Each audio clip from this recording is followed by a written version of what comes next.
sometimes it becomes quite clear who is for us and who is against us. Right now there's a great battle raging, and it's the people versus the banks. The people versus the so-called free market. And all this is coming to a head again in one of my favorite topics, the attempt to have a financial reform package.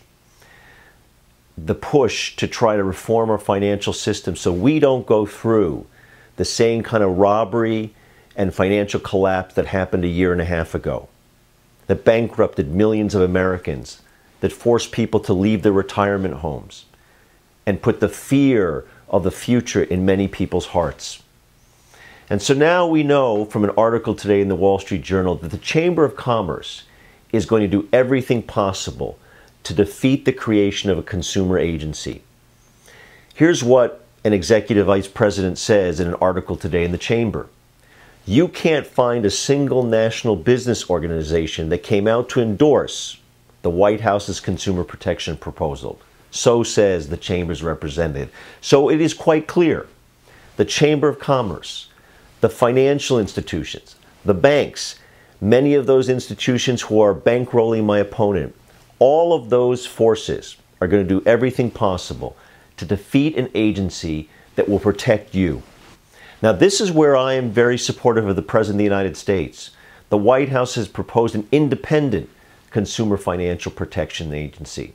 And we, the people, must stand behind the White House and make sure that that kind of agency is created, that it is not put in the hands of the Federal Reserve Board, where consumer protection will be weak, that it's an independent body that looks out for the people first.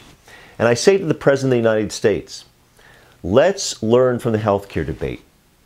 When the President went out and called out the insurance companies at the very end of the insurance debate, the health reform debate, that's when the tide turned, and that's when he won his health care package.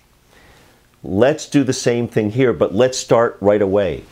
Let's make it clear, Mr. President, that it's the people versus the banks, and that you stand with the people, and that you want to defend consumers, and you will push hard for Congress from the outset to make sure that we have an independent consumer financial protection agency.